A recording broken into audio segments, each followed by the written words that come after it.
morning. I'm Jacob from Western Tabletop, and today I'm going to be talking about bolt action list building in preparation for an upcoming event here in Perth.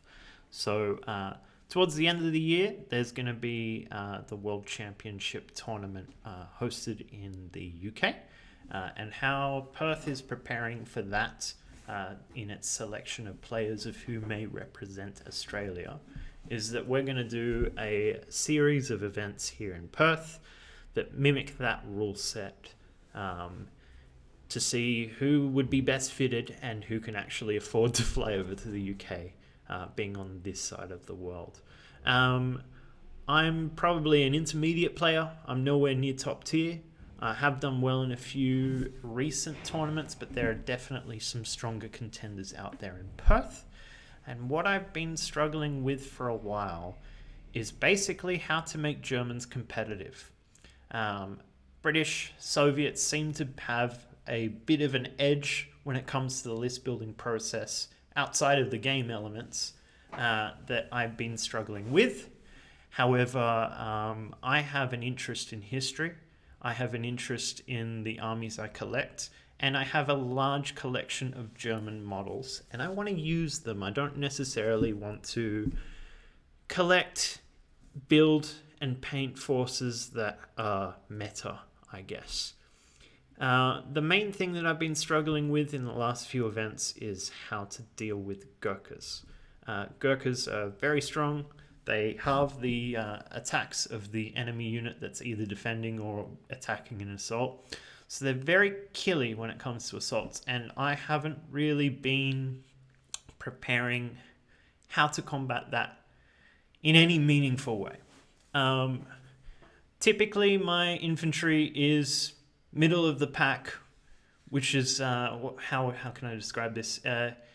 It's around intermediate level of play, and that is units that have 10 men, maybe an AR or two, that may have a little bit of an edge on shooting against other similar units, but as soon as they run into any kind of specialized infantry force, whether that be lots of SMGs, even if that's close combat or shooting or whatever else, doesn't really seem to do anything. But I've had this psychological tax in my head that I need at least 30 bodies, 3 squads, and that's my base and where I move from. I've realized over time that that's not the right way to play, and that infantry squads should probably be a bit more specialized and thought out than that. Rather than figuring out how to do German infantry, in my preparation for WTC, at least for the event that we're playing in Perth in a fortnight, I am saying screw infantry, and I'm not going to really be taking much of it. So, WTC, at a glance, restrictions are 1100 points, up to 24 order dice, and 2 generic platoons. I would foresee with Soviet players they'd be close towards the dice cap. So I need to have a large amount of order dice, and also find a way to deal with lots of infantry. So I'm going to do it in the way that I think is fun. We're going to create a list together, and I'm going to go through my thought process on how I'm doing that. So I'm just switching over to Easy Army here. And if we have a look, let's have a look. We're on the right page here. Okay. So, as I said, the event is the reinforced platoons. So I've got to create one. Oh, let me go to a new list. Silly me. All right. Generic reinforced platoon for platoon 1. Platoon 2, we're also going to need a generic reinforced. Cool. So I'm looking at this in a different way. And that is that the leader and the infantry squads, for the most part, for both platoons, is a tax for me to unlock more support options, more vehicles, and all that. And we'll see how that plays out.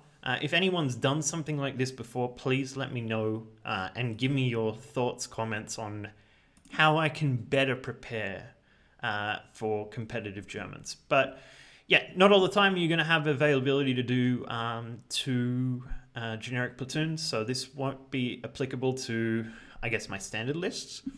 But let's see how we go. So I've added the leaders in both generic platoons. Next is looking at Osttruppen. Osttruppen, 20 points for 5 models. Obviously they have Shirkers, so they're not all that strong, but at least they could be used for objectives, some backline shooting, and 20 points for an order dice. Sounds good to me. And I have a requirement of filling out 2 infantry squads with the generic reinforced platoon. So that's my first option there. Just going to bounce over to the second squad, so the second platoon, do the same thing. Let's go Osttruppen, 5 models, 20 points, 1 order dice. Okay, so I've spent 140 on 2 platoons, and I have what I consider is going to be my tax for taking this army. Now let's move into what else I want to take in the army. Let's start with mortars. Mortars are kind of a given for me. I've recently, in the last few games, moved to inexperience without a spotter. Quite like them. 35 points. I think they do their work for 35. Don't really need the spotter. Chuck them in light to hard cover as soon as you can, and they'll do some work. So let's go ahead and buy 2 of those. It's got the 2 medium mortars. Cool. Next is armored cars, actually. So typically I take the 8 rad, and the 8 rad is very similar to a 222. However, you pay 5 points more to get rid of open topped. But I've discovered there's another option. That's the 25009. 25009 is like a 222, has recce, has the same gun, is 5 points cheaper, and importantly is not open topped. So the removal of open top comes in one of the FAQs, I think the September one from last year. So I'm going to take one of them. Light autos are good, non-open topped are good. I want 2 actually, so we'll go ahead and do that. Cool, so we got the 2 2059s. Next, another discovery that I've made recently. There's a few of them actually, but we have counters to the Daka Stuart. They're not as good, but there are options for Germany. So the Pre 3F, which is the light tank variant, which has a light AT gun, now has 3 MMGs in total. It costs 140 points. It's 135 by the book, but Easy Army adds the 5 points considering that you'd be adding that third MMG into the tank. So that's a pretty cool option. For 140 points, you get a light AT and 3 MMGs, but you can do better. So there is another tank. If we go down here, where are we? Polizei M15/42. This one comes from Fortress Budapest. I'm told that this is allowed for generic platoon selector. If I am wrong, please let me know in the comments, but I'm going to go with the word that I've been told. And yeah, if I get it wrong for the event, that's fine. We can change it to a P3 and whatever else. This one, same thing as a P3, except 4 MMGs for 145. Awesome. Let's do it. Okay. I want to take another vehicle. So I'm going to move to Reinforced Platoon 2, and I'm going to try something that is very cool. I am getting a turret 3D printed for a P4 at the moment for the Cougar Blitz. Cougar Blitz is what I hope to be a way better version of the Wirbelwind, which I have successfully used in an event a couple of weeks back. Really enjoyed it. I'm going to try the Cougar this time. So this one's 2 heavy autocannons, and it's closed topped, and the MMG, and it's 205 points. Sounds like a bargain. So I'm going to go give it a try. Cool. So we're at 740, and we still have a few slots to fill. Next, I'm going to go for the Pyos. So if I go to Pyos, Pyos normally can be, what is it, if we have a look? 5 dudes, 65 points plus the 20 for the Flamer. But regular Pyos don't have access to Panzerfaust. But there is one that does, and that's the Sturm. Not the Volkssturm, but Sturmpioniere. I want to have a squad with 5 dudes, with a flamer, a Panzerfaust or 2. We might have to delete one of these just to fit in the points. And I want to add in some SMGs. 3 dudes with an SMG, a guy with a rifle that's a loader. Might have to change that to the NCO, and the flamer. So that's my infantry choice for generic platoon 1. I'm going to do the exact same for generic platoon 2. So we'll go find the Sturms.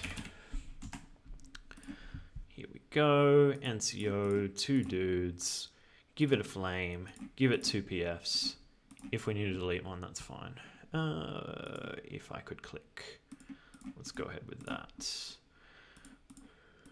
And definitely the flamer. Save him back. Cool. Those Sturms are going to need transports. Typically, I've been taking trucks, not realizing that a heavy field car kind of looks like a truck. This image isn't quite loading. Let's have a look. I could get away with a truck kind of looking like this. So I'm going to use my truck models for now. Going for the heavy field car, which is half the points of a truck. Fits 6 men, which is going to be perfect for Sturmpires. Buying 1 per platoon. Heavy field car. Inexperienced, go. Sweet. So I can still fit in a few things, particularly the artillery slot. So artillery, I've been having a lot of luck with Nebels. I haven't gone down the route of multiple rocket launcher spam yet, but we may get there with this list.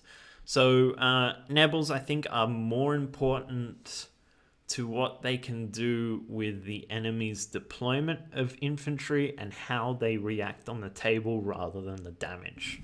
And for 52 points for it to do that is fantastic. So definitely going for a Nebel. I'm at 1044. We said it was going to be 1100 points. So I'm going to move to Platoon 2. And I'm going to try something else this time. Instead of the Nebel, I'm going to go for a Howling Cow. This one's 2 men rather than the 4, slightly cheaper, and let's see what we can fit in after we do that. So we've only got 16 points left. I think if I delete a PF here and a PF here, I should have... Yes, let's have a look at what we can fit in. If we can sneak in an AT team, let's do it. Perfect. Cool. All right, so I'm just going to give another SMG to Sturmpires in case a flamer dies. Here's what my list is looking like for practice games for World Championship tournaments that we're playing in Perth in a fortnight. Let's see what we've come up with. 17 order dice Germans for 1100 points. Didn't think that this could be possible, but it is. So, LT... no attendance. I would love to take attendance. In fact, I've had some good games recently where I've actually been moving to the 3 dudes instead of just the 1. Ignoring the small team, but allowing me to do 6 shots with ARs has been really good. And obviously, once they take a casualty, they're not going to do the order test for losing half the squad, and they get upgraded to small team. So I think that 3 is a good option if you can sneak in the 20 points. Osttruppen, 20 points for 5 dudes. This is hilarious. But yeah, my intention is that they're going to be down for most of the game behind line of sight blocking terrain. And if there is an opportunity that I can use them as an objective holder, then that's what they're going to do. And I want to deny the enemy from shooting them and taking away an order dice from me. Because I suspect that there are going to be players that are going to be higher than 17. But I think 17's pretty comfortable when it comes to what some of the allied armies can do. Idea with the Sturmpioniers is just how can I delete a big infantry blob that's meaningful? I do have to be careful with this. Obviously, Fanatics and Stubborn have some resistance to Flamers innately now with the FAQ changes. That relate to the fear test, but with the penetration, we can do some work as well. Medium Mortar, 35 points. Find me a better deal. I think this is how you play Mortars. Moving on. AT rifle, inexperienced. I would have loved to push this one to the full 30 points, but didn't really have the points to play with. So that's where I'm landing, and I suspect that we're going to see transports like vehicles and whatever else. 21 points for an order dice ain't bad either. Nebel, love it. Still not sure if what's correct here. Nebel versus Howling Cow. So I'm going to try both in this list and see what I like. But yeah, typically I take them inexperienced. They're out of range from most things on the table for the first few turns. And if they draw fire from more expensive units, then I'm happy with that order dice being essentially wasted for the enemy. Yep. We already went through the 250/9s, which are basically 222s. They're half-tracked instead of wheeled, but they still have recce. They got the light auto, 5 points cheaper, and are not open top. So if anyone's had any success with these, would like to hear thoughts. Only just kind of looking into them now, having glanced at the FAQ. Yes, again, the Polizei M15 42. Got this recommendation from Jackson. He's a huge fan of the Fortress Budapest book. Claims that they can be used in generic. I'll take his word for it. I'll have a look into Fortress Budapest in a little while and see if that's the case. But yeah, let me know what you think. 4 MMGs for 145 sounds amazing. Field cars, 6 men, cheap transport for the Sturms sounds good. And we've gone through pretty much the same on the second platoon. Obviously trying the Howling Cow rather than the Nebel. Does the same damage, has the same battlefield role, but I don't know if 2 men is enough or not. Pretty much when my Nebel is getting shot, it's going to die anyway, so maybe this is completely fine for my playstyle. And then Kugel Blitz. If anyone's used these, and please let me know your thoughts. Obviously, it's a bit of an unknown item to, I guess, people who have an interest in World War II, because there's only 3 of them that have been made, and perhaps one of them went to combat, not sure. But rules-wise, bolt action, 205, 2 heavy autos, and an MMG, and a 9 vehicle rating sounds good. So that's my list for WTC Perth training event in a fortnight. Not afraid of putting this out. I'm sure that it will need to be heavily adjusted with future events and everything else, but this is my thought process on how to deal with expensive, assaulty troops that are really giving me some trouble to make Germans competitive. So let me know your thoughts in the comments. Let me know if you like this kind of live list building, and we can do it again. I'm keen to consistently play Germans throughout this year. So if German list building content is interesting to you, I can at least give you insight on how I am building lists, and then we can learn together. You can say, such and such was a good idea. This unit, don't take it, take this instead, whatever else. Let me know how you are succeeding with Germans. If you think this armored variant is a good option to counter infantry. And if you know if you have success in bolt action with Germans, with infantry, I want to know what your squad loadouts are. Thanks for checking in. See you next time.